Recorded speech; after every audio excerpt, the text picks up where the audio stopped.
Coming up, 3 performances of the Sutra of Profound Gratitude to Parents are held in Taipei, Taiwan. We take a look at why mercy releases can cause severe problems to Taiwan's ecosystems.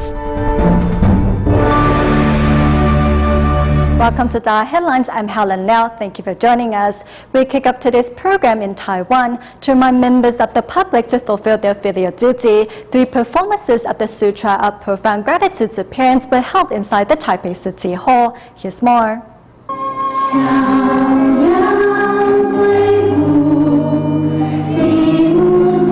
Seeing the sound of the kneeling lamb and using sign language, these children are expressing their gratitude towards their parents. The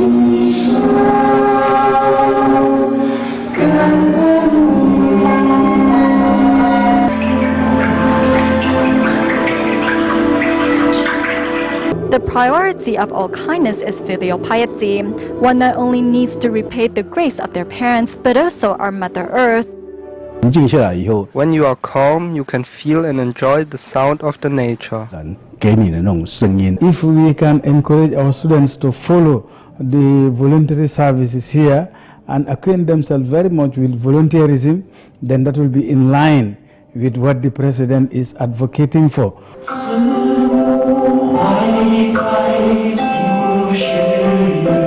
Despite the hardship during pregnancy, all mothers hope their babies can be born healthy.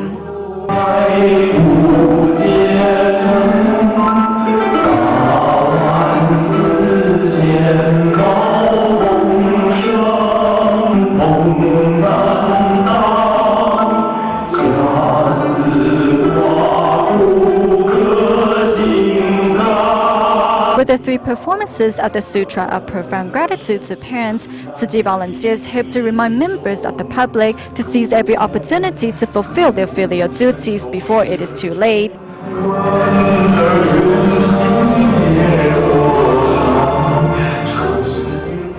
Continuing from our last report, the 3 performances of the Sutra of Profound Gratitude to Parents were held at the local city hall and were joined by more than 2,000 people. At the end of the performances, many on-stage volunteers repented for their past behaviors and realized that filial duties cannot wait.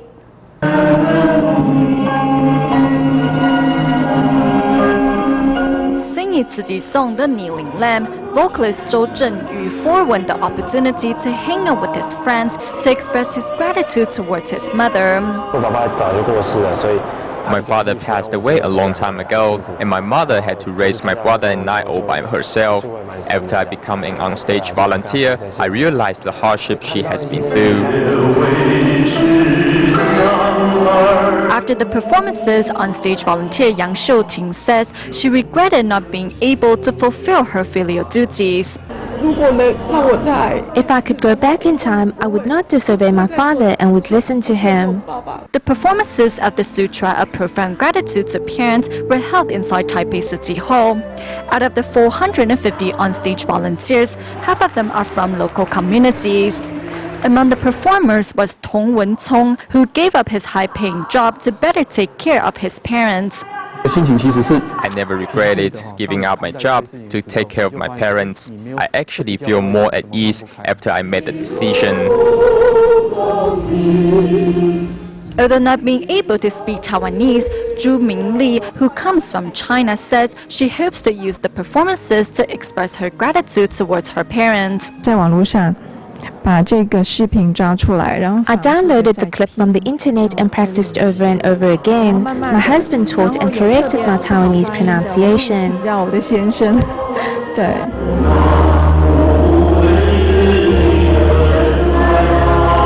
With the help of his daughter, Wu Yongteng, who doesn't speak Taiwanese, learned the lyrics of the sutra.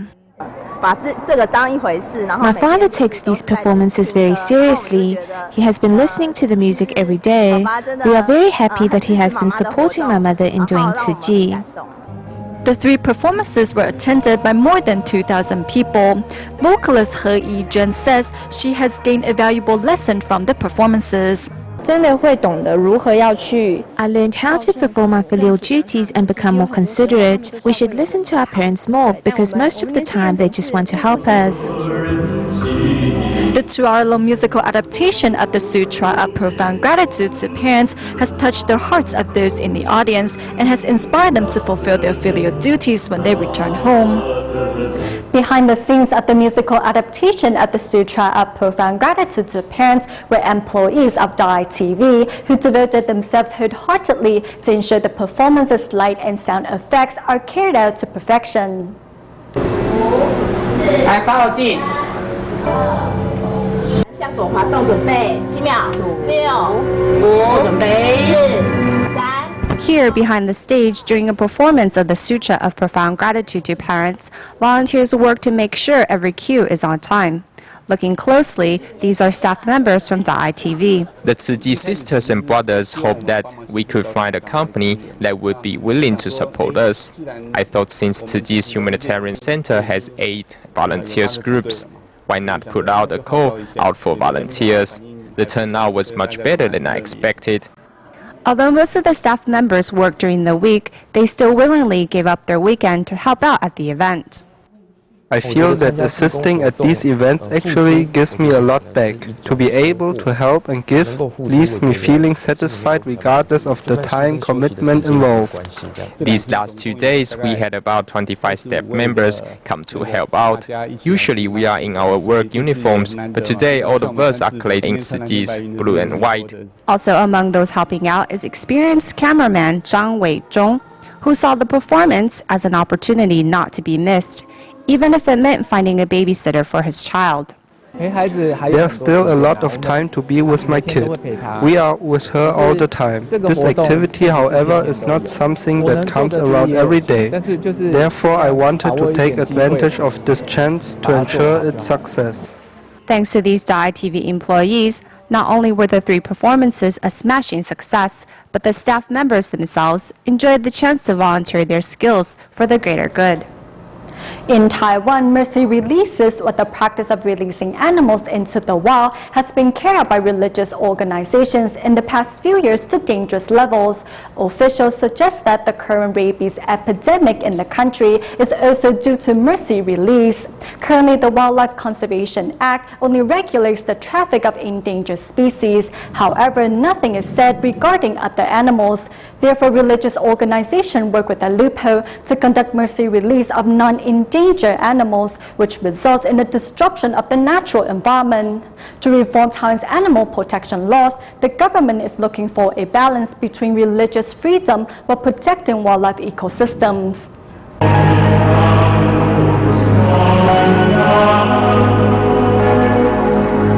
Releasing animals into the wild was originally a compassionate deed.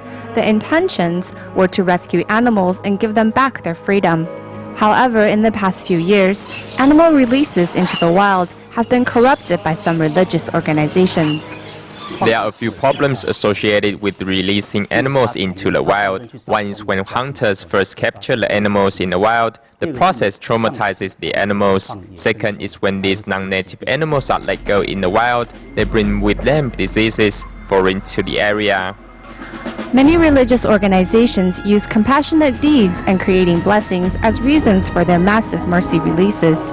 However, without first understanding the animal's origins or species, releasing them into the wild can harm the animal and environment instead. We think Taiwan's current rabies epidemic stems from animals being released by people, like purchasing infrared badgers from China and releasing them in the mountains because people think they are performing a good deed. However, these animals carry with them rabies and have now affected all of Taiwan. The government needs to take more precautions in caring for citizens' safety and make stricter restrictions regarding animal releases. The Wildlife Conservation Act protects rare, endangered, and/or valuable species and states that it is illegal for them to be sold or displayed without the permission of the Ministry of the Interior's National Police Agency. Violators face a fine of anywhere from $10,000 to $50,000 and/or imprisonment of 6 months to 5 years if they do so. Knowing this, organizations looking to release animals into the wild pick species that do not fall under the protected species category.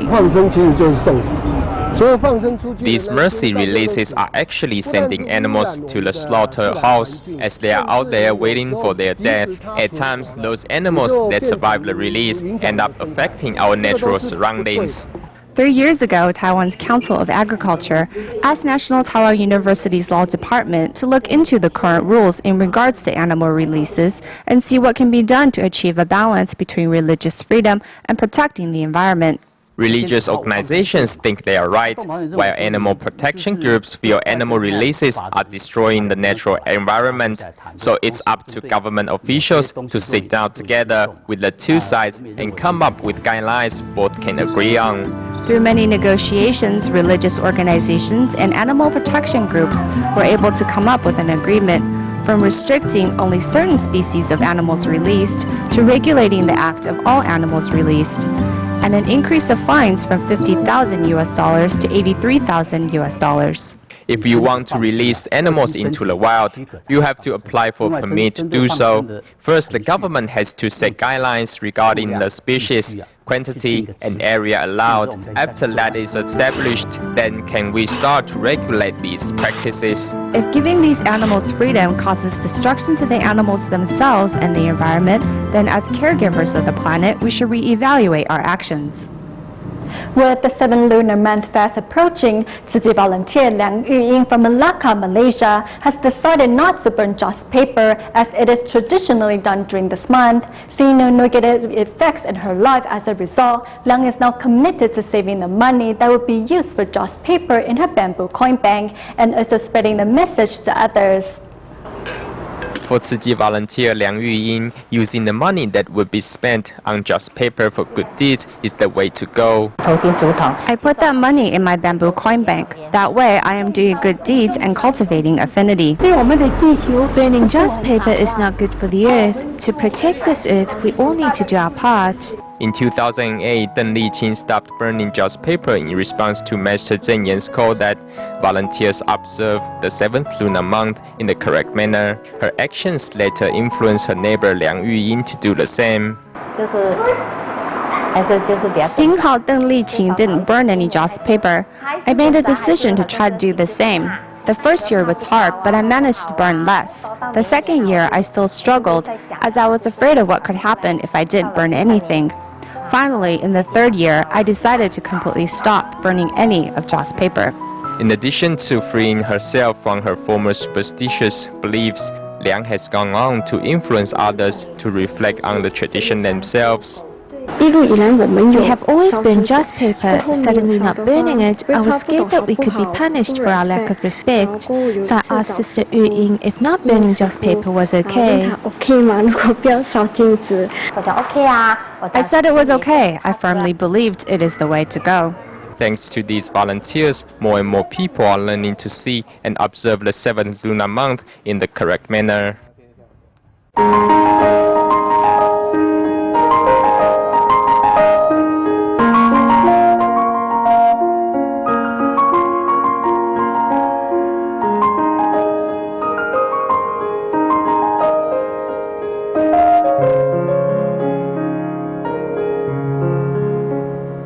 In Japan, as more residents move to the city in search of a better life and a decline in the birth rate, the ratio of senior residents living with their family members has gone from 70% in the 80s to 40% today. However, in a district not far away from Tokyo, we meet a family of 4 generations who still happily lives under the same roof.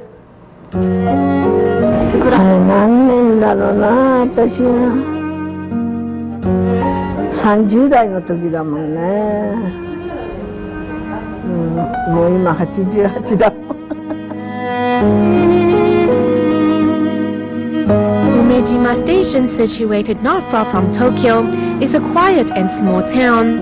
The area has no bustling crowds and no heavy traffic either. The seemingly ordinary beauty salon has old customers turning up one by one throughout the day.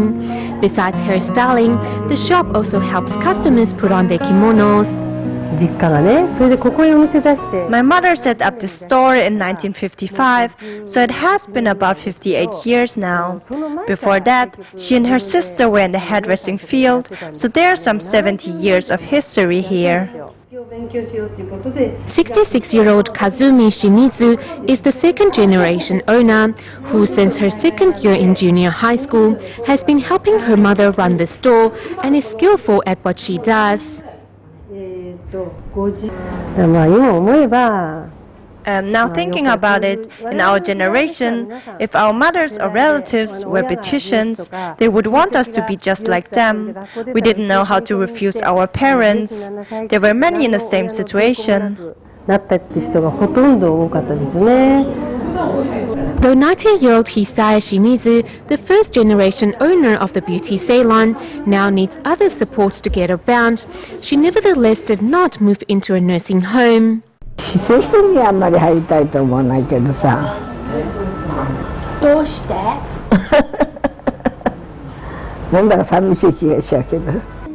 Sitting beside her is Natsuki Tanaka, who quit a job 5 years ago to take care of her ailing grandma and took on the family baton to learn how to dress customers in kimonos.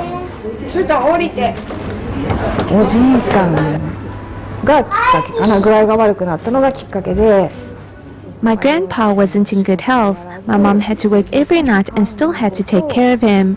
If we want to make sure they are well looked after, it is better we do it ourselves.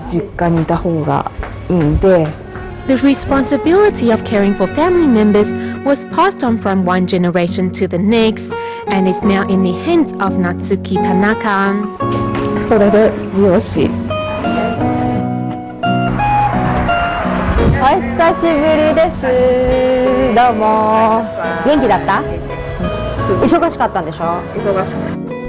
Living nearby is Tanaka's best friend, Masako Hirohashi, a human resource expert, who says Tanaka's situation is an example of what most women in Japan today face. このように、3世代、4世代一緒に住んでいても In 3 or 4 generation families, having to work and take care of senior family members is a real challenge for many.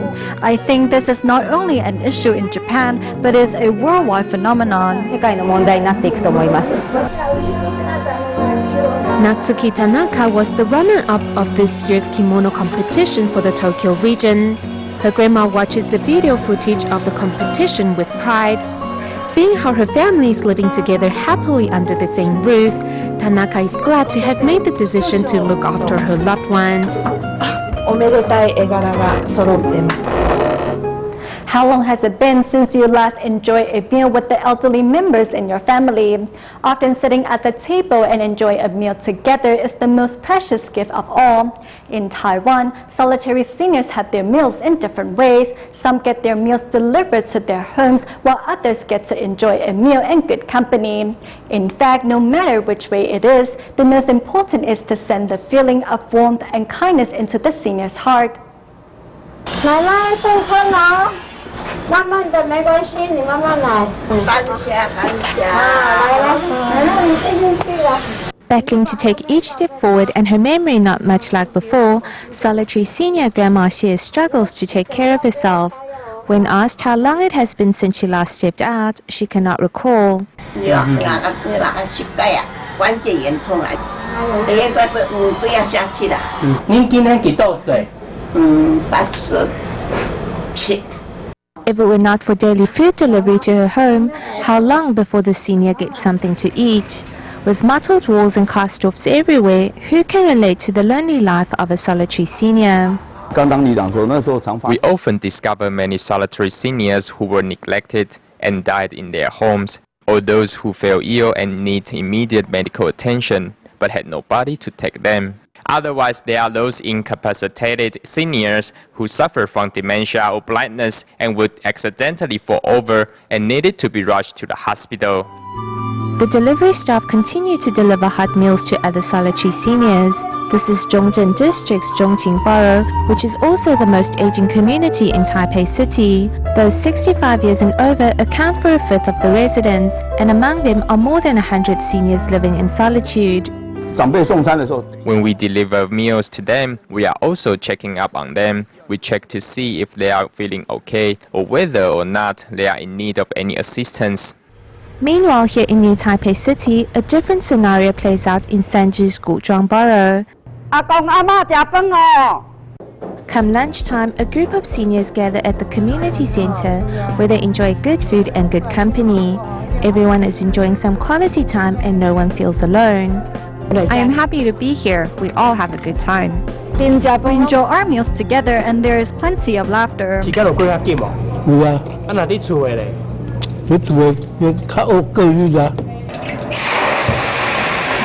person responsible for cooking these meals is local resident Chen Baoyan. Being mindful of the seniors, Chen always makes sure the food is cooked a bit longer, making it easier for the seniors to chew and swallow. It agrees with their appetite. It was winter time, and some of them said they didn't want to eat at home alone, so I thought I would prepare a hot meal for them. Eventually, this became a daily routine. All of the ingredients come from neighboring villages and land straight in the kitchen from the fields. The opportunity to sit together and enjoy each other's company and a delicious meal, in the eyes of the city's solitary seniors, is a much longed-for paradise dream. As the Idol Fitter Festival is just around the corner, Indonesia Tzu Chi volunteers are carried out a series of events as part of the preparation work for the celebration. They visited a boarding school in Singkawang that cares for orphans and impoverished children with rice and stationery. Here's more. Joining in a game of reciting Jin's aphorisms are the students of Ibnu Taimiyah boarding school in Indonesia, Singkawang.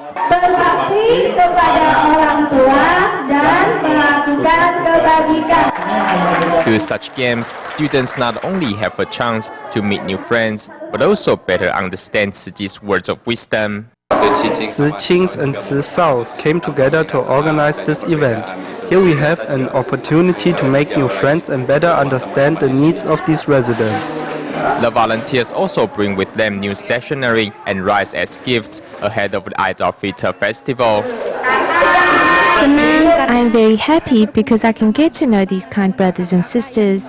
Together we will enjoy the upcoming holidays and get through the good times and the bad. Puasa seperti ini kita merasakan susah dan senang.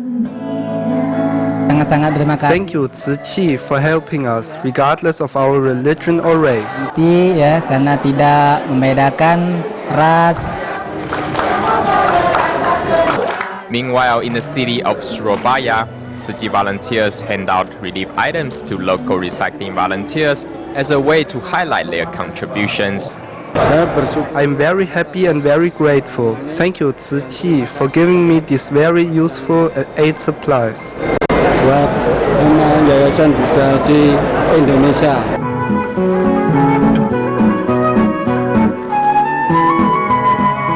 Taking the gifts and volunteers' blessings back home, recipients are ready to enjoy the upcoming festival. We go back to Taiwan at the end of the show. Last year, Tzu Chi's Hewei recycling station in Tainan City purchased a new recycling truck with a rooftop that can adjust to any height and prevent recyclables from falling down. We will leave you with these images. Thank you for watching DaAi Headlines. Goodbye.